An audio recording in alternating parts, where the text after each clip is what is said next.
ఈ Kingdom values, రాజ్య విలువలు బైబిల్లో నుండి మనకి ఎక్కడెక్కడి నుంచి వస్తాయి? అసలు బైబిల్ నమ్మచ్చా? మనం బైబిల్ నమ్మచ్చా? ఎందుకు నేను యేసు ప్రభువును వెంబడించాలి? యేసు ప్రభువే నిజమైనటువంటి దేవుడు అని నాకేమైనా రూల్ ఉందా? నాకు ఎలా తెలుసు? Thank you. చల్లగా ఉన్నాయి, వద్దులే. యేసు ప్రభువే నిజమైన దేవుడు అని నాకేంటి? రాముడు ఎందుకు కాదు? కృష్ణుడు ఎందుకు కాదు? అల్లా ఎందుకు కాదు? ఈ ప్రశ్నలు మీకు ఉంటాయి కదా. మనము ముఖ్యంగా క్రైస్తవ్యంలో పుట్టి పెరిగినటువంటి,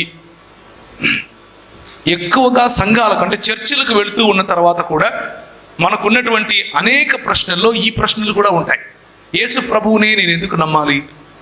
యేసు ప్రభువే దేవుడని ఏంటి రుజువు అని అంటే, నేను ఇంతవరకు చెప్పినటువంటి కారణాలు, బైబిల్ గురించినటువంటి కారణాలు, దాని కారణంగా బైబిల్ చెప్పే మాటలు సత్యం అని మనం అర్థం చేసుకోవచ్చు.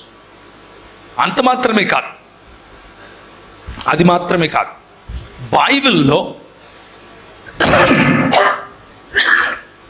నేను కనీసం ఒక 6 సంవత్సరాలు స్పెండ్ చేసి బైబిల్లో ఉన్న తప్పులు వెతకడం కోసం ప్రయత్నం చేశాను.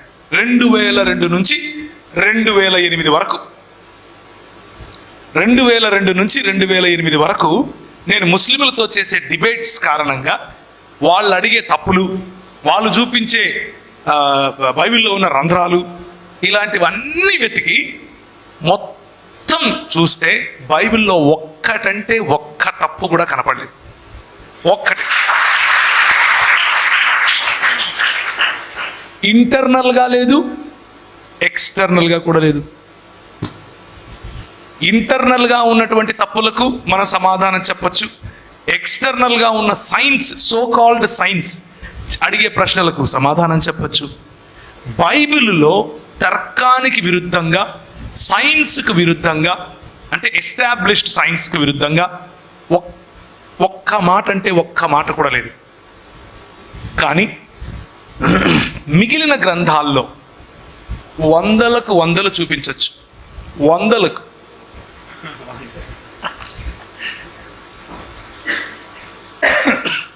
కాబట్టి బైబిల్ గ్రంథం it gives you assurance my brothers, my sisters.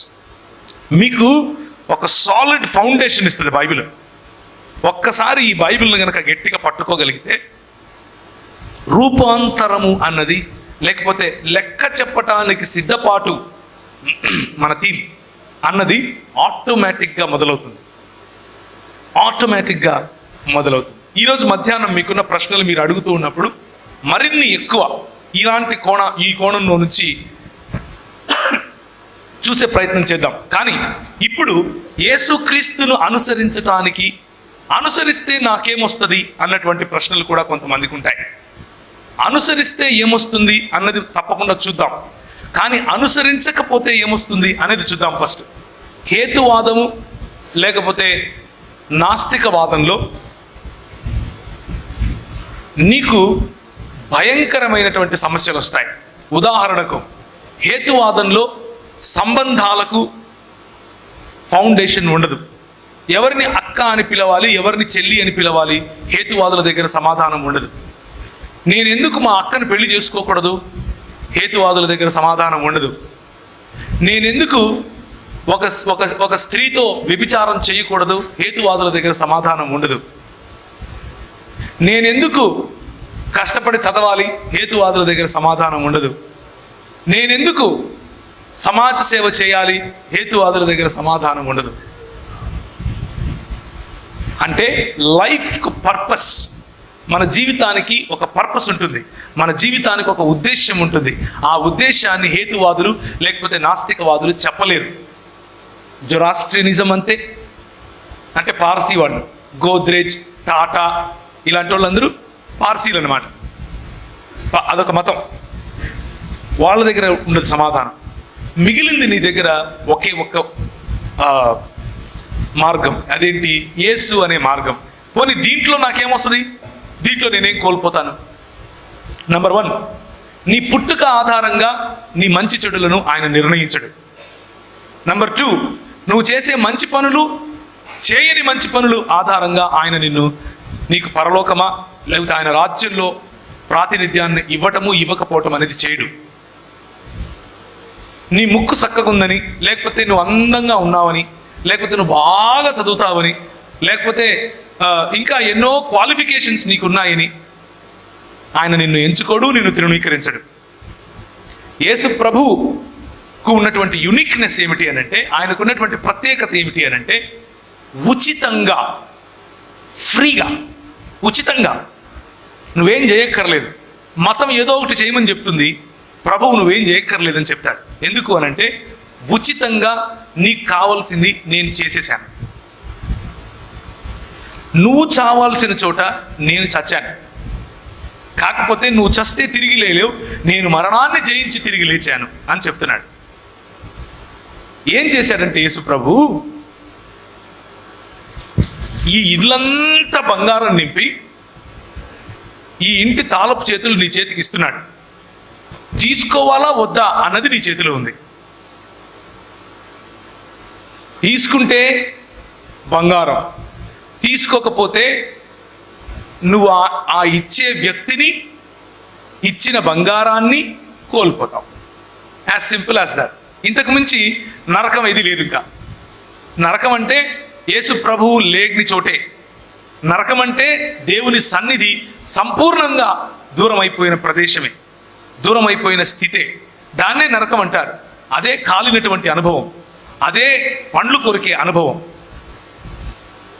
అదే చికెన్ బిర్యానీ అయ్యే అనుభవం. మటన్ బిర్యానీ లాగా మ్యాన్ ఫ్రై అవుతా ఉంటాడు పైన. కాకపోతే దాన్ని మనం గ్రాఫికల్గా మనకు అర్థమవటం కోసం అలా రాసి ఉంచారు. నిజముగా నరకం ఉంది, ప్రాక్టికల్గా నరకం ఉంది. ఆ నరకం ఏంటి అనంటే, దేవుడు తన్ను తాను తన సర్వవ్యాప్తములో కూడా ఆ ప్రదేశానికి, ఆ ప్రాంతానికి, ఆ స్థితికి నేను రాను, నువ్వు నాకు వద్దు అని నువ్వు చెబుతావు. దేవుడు విడిచిపెట్టాడు, దేవుడు విడిచిపెట్టాడు, నువ్వు చెబుతావు నాకు నువ్వు వద్దు అని. ఈరోజు నువ్వు తీసుకోవాల్సిన నిర్ణయం చాలా స్పష్టమైన మాటల్లో చెప్తున్నాను. ఏంటి అనంటే, నీకు ఈ మార్గం కావాలా వద్దా, అంతే. As simple as that. ఏం ఫోర్స్ లేదు ఇందులో. నిన్ను తీసుకుపోయి నూనెలో వేసి కాలుస్తాడు, నిన్ను తీసుకుపోయి తందూరి చికెన్ చేస్తాడు, ఇలాంటిదేం చెప్పట్లేదు నేను నీకు. చాలా సింపుల్గా చెప్తున్నాను.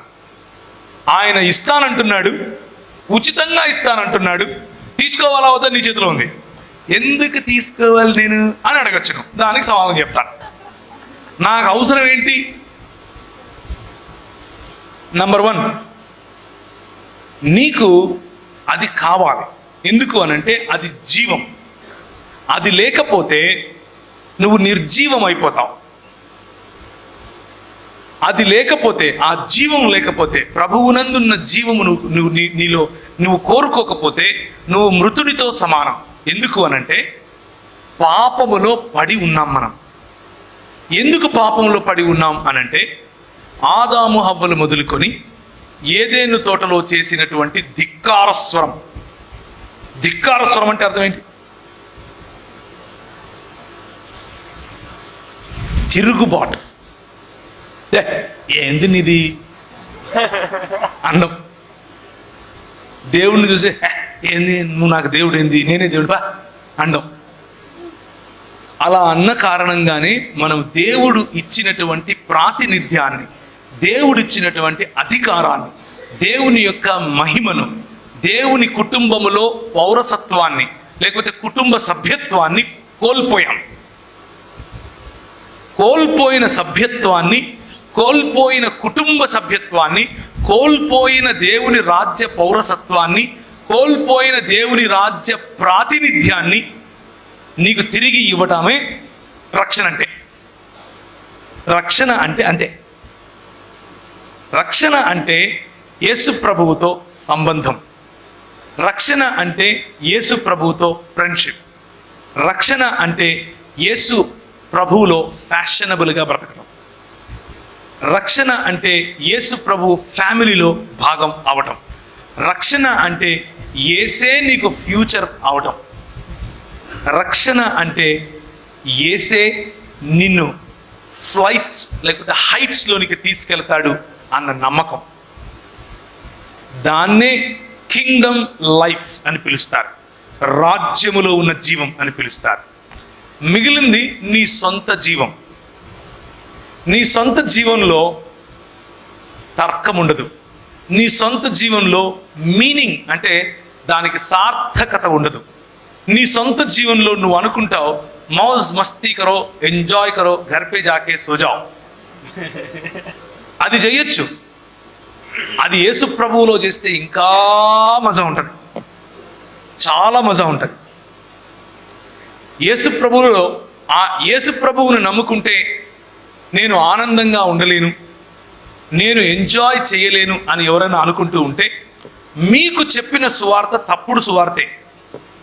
నిజానికి యేసు ప్రభువును నమ్ముకుంటే చాలా ఎంజాయ్ చేస్తారు, మామూలు కాదు. నేను ఇందోర్ పోతానని పొమ్మని ప్రభు చెప్పాడు కదా, నేను ఇందోర్ బయలుదేరానని చెప్పాను కదా, నాకు ఆతాహై జాతాహై మాత్రమే వచ్చని చెప్పాను కదా. వెళ్ళాను, సాయంత్రం రాత్రి 10 గంటలకు దిగాను. చలి, నాకేం తెలుసు ఆ ఊర్లలో అంత చలి ఉంటుందని. నేను మామూలుగా పోయినా, అక్కడేమో గడగడ గడగడ గడగడ ఉనికి చలి. నేను జాకెట్ లేదు నా దగ్గర. జాకెట్ అంటే ఆడోళ్ళు వేసుకునేది కాదు, అంటే మీరు మళ్ళీ అట్లా ఆలోచిస్తారేమో అని. మగోళ్ళు వేసుకునే జాకెట్ ఉంటుంది కదా, అది లేదు. రైల్వే స్టేషన్లో 3 రాత్రులు పడుకున్నాను ఆ చలిలో. ఎందుకో తెలుసా? ఎంజాయ్ చేశాను చలిని. చలిని ఎంజాయ్ చేయడం ఏందిరా దరిద్రుడా అంటారా? యేసు ప్రభువును కలిగి ఉంటే వచ్చే మజా అట్లుంటది.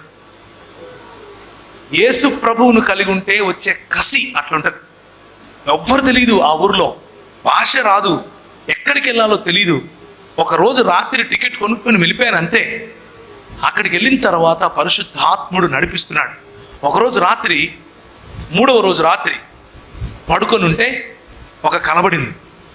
ఆ కలలో చూస్తున్నాను ఒక మంచం, ఆ మంచం మీద ఒక బెడ్షీట్ అంటే పరుపు మీద బెడ్షీట్ పరుచున్నారు. చెక్స్ ఇట్లా చెక్స్ అనమాట. దాని పక్కనే ఒక టేబుల్, ఒక చైర్ ఉంది. ఒక చెంబులో, చెంబు అంటే మనం వాడే చెంబు కాదు, నార్త్ ఇండియాలో ఒక రకమైన వేరే రకం చెంబులు ఉంటాయి. ఆ చెంబులో నీళ్లున్నాయి. నాకు అది కనిపిస్తూ ఉంది. నేను ఎప్పుడు అలాంటి చెంబులు చూడలేదు అంతకుముందు. పొద్దున్నే లేచాను, ఏందబ్బా ఇది, స్నానం లేదేం లేదు. రైల్వే స్టేషన్లో స్నానాలు ఎక్కడ ఉంటాయి? ట్యాప్ దగ్గరికి వెళ్ళి ముఖం కాళ్ళు గిల్లు కడుక్కొని బయలుదేరాను బయటికి. ఎందుకంటే సువార్త చెప్పాలి, ఇంతే ప్యాషన్. సువార్త చెప్పాలి, ప్రభువు కోసం జీవించాలి. ఏం చేయాలో తెలియదు కానీ సువార్త చెప్పాలి. ఎట్లా చెప్తావురా?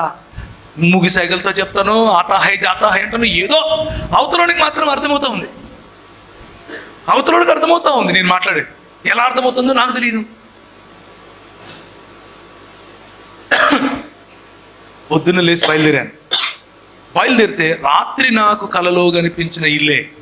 బయట జూలాఘర్ అని రాస్తుంది. జూలాఘర్ అంటే అర్థం ఏంటంటే, చిన్నపిల్లలను వాళ్ళ అమ్మ నాన్నలు పనికి వెళ్తూ క్రచ్లో ఆడుకోవడానికి వేసి వెళ్తారు కదా, అది జూలాఘర్ అంటే. జూలాఘర్ అంటే ఏందో కూడా నాకు తెలియదు. వెళ్ళాను, ఆ ఇంటి దగ్గరికి వెళ్ళి తలుపు తట్టాను. ప్రభు వెళ్ళమన్నాడు, వెళ్ళాను. జైన్లు వాళ్ళు, జైన్ కుటుంబానికి చెందిన వాళ్ళు బయటికి వచ్చారు. ఆమె బయటికి వచ్చింది, ఏం కావాలా అని అడిగింది. నాకంత తెలియదు కదా, అన్ని మూగి సైకిలే. రూమ్ కొనా అన్నాను. పైనుంది చూసుకోపోయింది. పైనుంది చూసుకోపోయింది. నేను ఎవరో తెలియదు. 3 రోజులు స్నానం లేదు, ఏం లేదు, అడక్క తినేవాడిలాగా ఉన్నాను. ప్లాట్ఫారం మీద పండుకుంటే ఎట్లుంటారు? కంపు కొడతా ఉన్నాను. ఆమె పోయి రూమ్ చూసుకోపో అంటా ఉంది. పైకి వెళితే అదే మంచం ఉంది, అదే పరుపు, అదే చెక్స్తో పరిచిన దుప్పటి, చెంబు, దాన్ని ఏమంటారు, ఆ టేబుల్, చైర్. చూశాను, నాకేం అర్థం కాలేదు. ఏంది రాత్రి దీన్ని చూసినాను కదా, దేజావు ఏమో అనుకున్నా. దేజావు తెలుసు కదా మీకు, అంటే సిచ్యువేషన్ జరుగుతూ ఉంటే ఇది నాకు తెలుసు అనిపిస్తూ ఉంటుంది. దేజావు ఏమోలే అనుకున్నా. కిందికి వచ్చాను. కిందికి వస్తే ఆమె అడిగింది, డబ్బులున్నాయా అంది. పైసా నై అన్నా. లేవు. డబ్బులు లేకుండా మీ ఇంటికి వచ్చి నాకు రూమ్ కావాలంటే నువ్వేం చేస్తావు? నాకే జాబ్ అంటావు కదా, ముందు బయటికి పోరా అంటావు. ఆమె ఎవరో తెలీదు నాకు, నేనెవరో ఆమెకు తెలీదు. కానీ ఆమె ఏమంటుంది అని అంటే, నో ప్రాబ్లం, నీకు వచ్చినప్పుడు అన్నది భోంచేసావా అని అడిగింది. లేదమ్మా, లేదు తినలేదన్న. అదిగో ఎదురుగా మెస్ ఉంది, ఆడికి పోయి నా పేరు చెప్పంటాం. నాకేం అర్థం కావట్లేదు, ఏంది ప్రభా ఇది, నేను బతికే ఉన్నానా కలనా ఇది అనుకుంటున్నాను. నాకు భాష రాదు, నా అవతారం చూస్తేనేమో అడక్క తినేవనిలాగా ఉన్నాను, వస్తేనేమో ఈమె ఎవరో జైన్ లామా. ఆ జైన్ లామా వాళ్ళ ఇంట్లో నాకు ఉండడానికి ప్లేస్ ఇచ్చి ఎదురు వెళ్ళి మెస్సులో భోజనం చేసి వస్తే డబ్బులు లేవంటే మీ అమ్మ పంపించినప్పుడు ఇవ్వంటదా? ఎట్లా సాధ్యం ఇది? It is possible with God.